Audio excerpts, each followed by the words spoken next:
छोटा सा गीत बड़ा ही मार्मिक हमारे देश के विषय में आप सबके सामने प्रस्तुत है।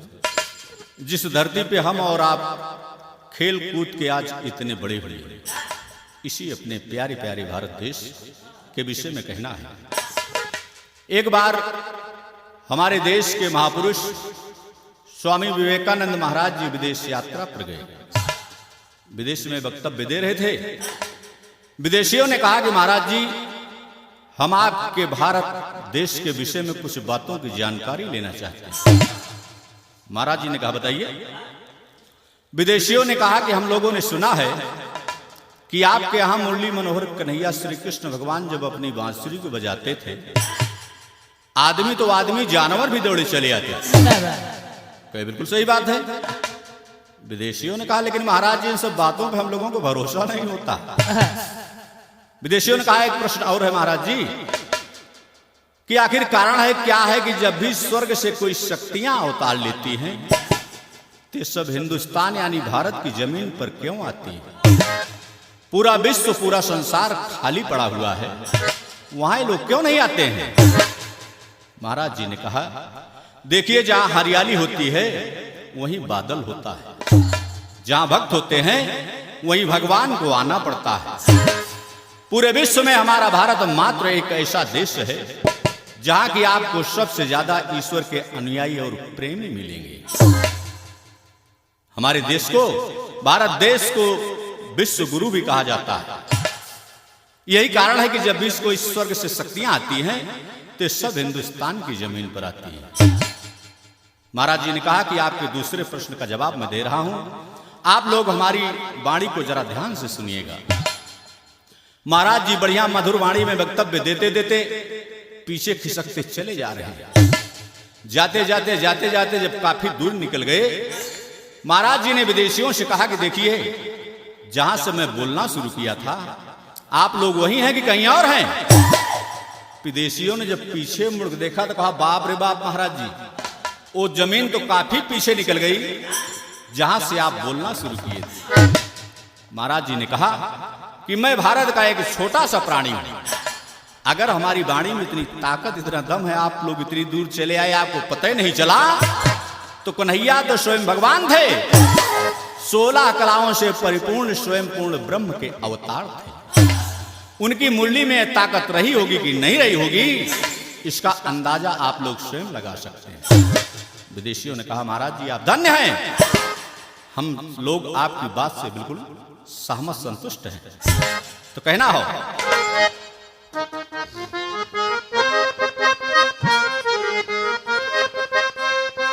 तो पूरी धरती की जान, पूरी धरती की शान, अमोरा भारत महान, सारी दुनिया में सिक्का जमाएबा, जवन माथे तिरंगा लहराएबा, जवन माथे तिरंगा लहराएबा, जवन माथे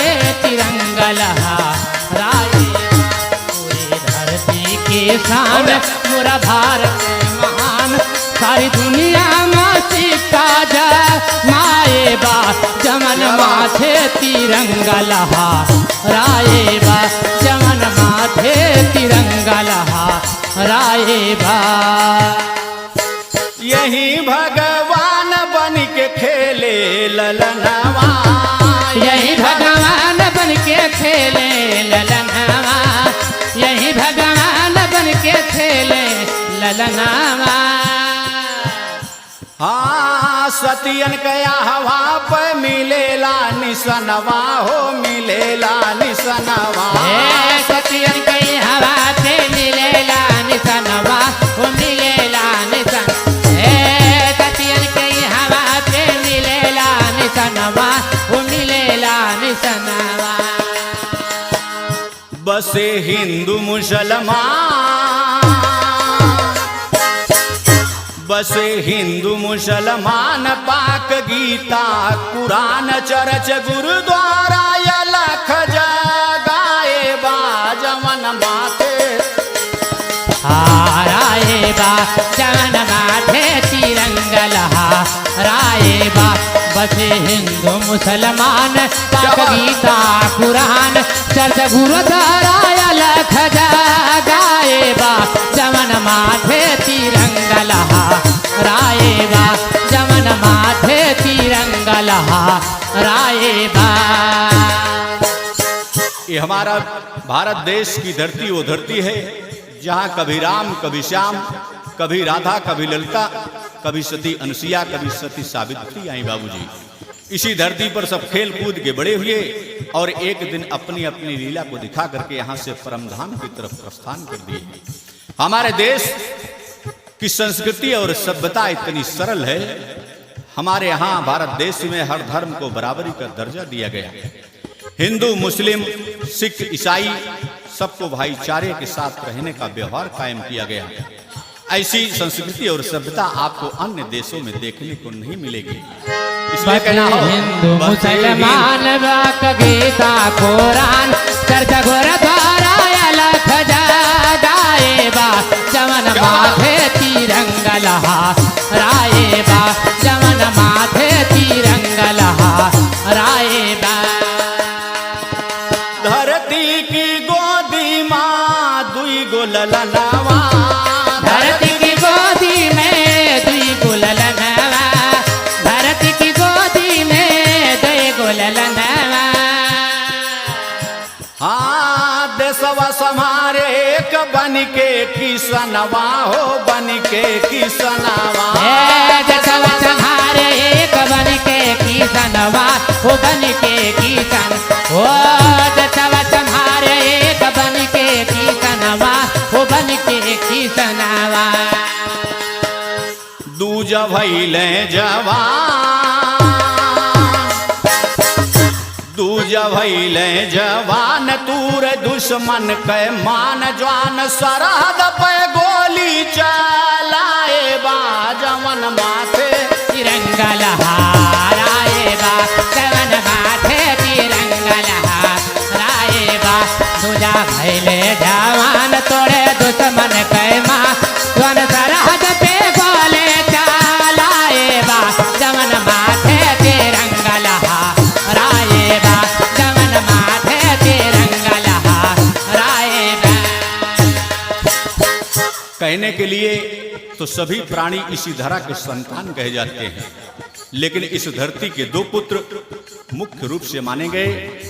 पहला इस धरती का वो वीर बलशाली पुत्र है जो अपने ताकत और बाजुओं के दम पर पूरे देश की जीविका चलाता है बाबा, जिसका नाम किसान है। दूसरा इस धरती का वो वीर रणबांकुरा पुत्र है जो अपने भारत माँ की आन मान मर्यादा को बचाने के लिए, हमारे और आपके भविष्य को उज्जवल बनाने के लिए सदैव सीमा पर अपने प्राणों की आहुति देते चला आया, जिसका नाम जवान है।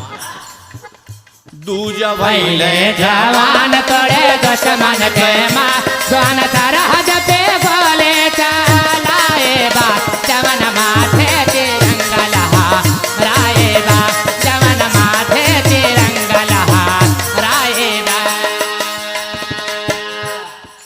पर पर्वत हिमाल जवन दसवा के प्रहारी पर्वत हिमाल जवन दसवा के प्रहार पर्वत हिमाल जवन दसवा के प्रहार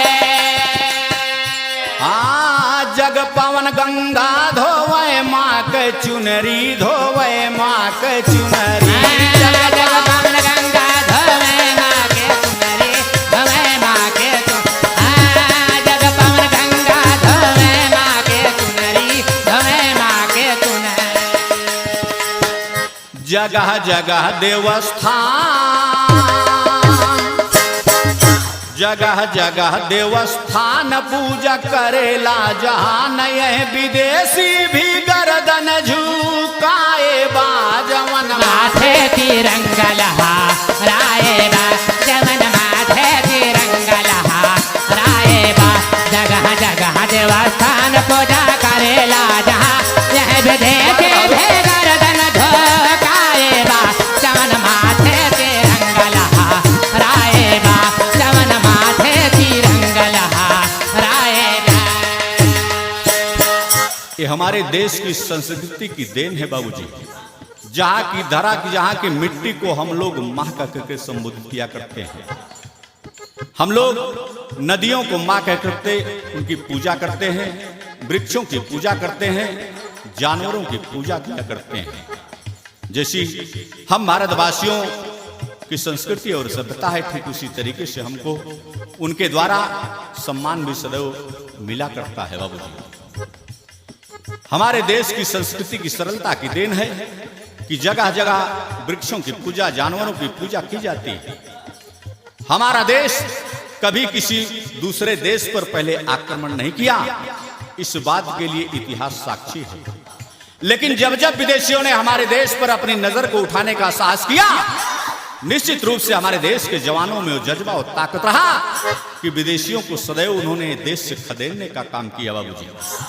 तो जगह जगह देवस्थान पूजा करेला जहाँ यह विदेशी भी गर्दन झुकाए बा जवन माथे तिरंगा लहराए बा जवन माथे तिरंगा लहराए बा।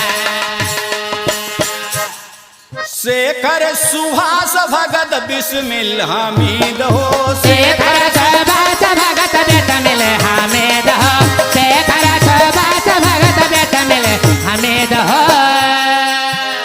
हाँ दुश्मन कबीरवा उड़ा देहल नींद हो उड़ा देहल नींद हो दुश्मन कबीरवा उड़ा देहल नींद हो उड़ा देहल दुश्मन कबीरवा उड़ा देहल नींद हो उड़ा देहल नींद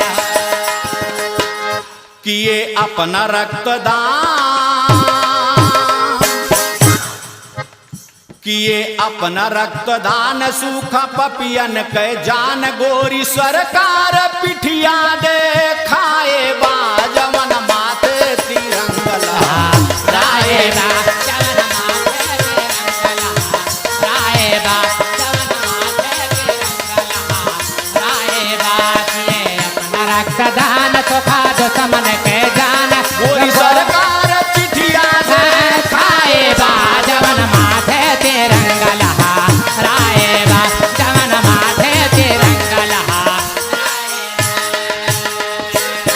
हमारे इस देश की अखंडता को तोड़ने का जब जब विदेशियों ने साहस किया, हिंदू मुस्लिम सिख ईसाई सब लोग एक स्वर में आवाज दे करके एक मंच पर खड़े होकर के सदैव इस देश से विदेशियों को खदेड़ने का काम किया गया बाबूजी।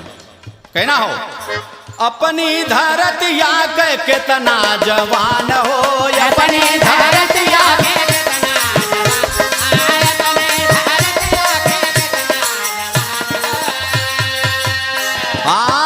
देशवक दूसरे बने प्रधान हो बने प्रधान हो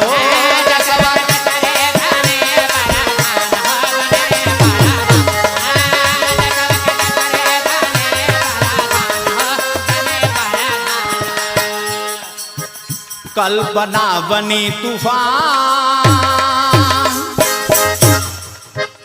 कल्पना बनी तूफान ले अमेरिका की आन हाई स्पीड रॉकेट उड़ाए बाजवन माथे तिरंगा लहराए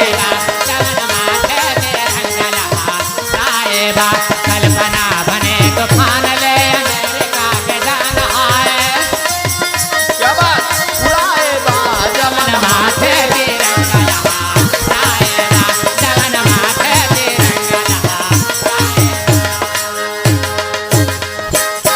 हमारे इसी भारत देश में क्या बल्कि उत्तर प्रदेश में तमाम ऐसी विभूतियां मौजूद हैं जो कि विदेश में जा करके वहां की सत्ता वहां की बागडोर अपने हाथ में संभाले हुए। अपने देश की बाला कल्पना चावला का नाम आप सब लोग सुने होंगे।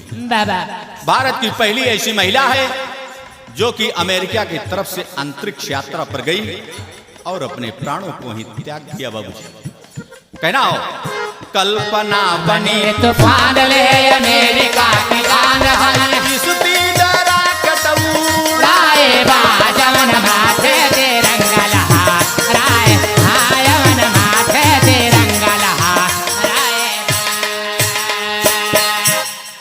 लक्ष्मी दुर्गा भैली केतना भवनिया लक्ष्मी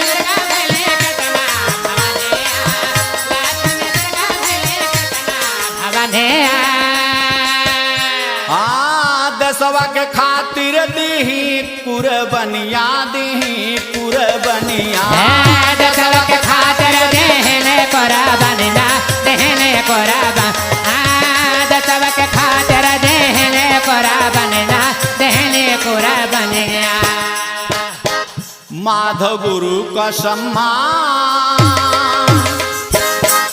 माधव गुरु का सम्मान करे राना नदान आज शास्त्री गीतिया उड़ाए बाजवन माथे तिरंगा लहराए राजवन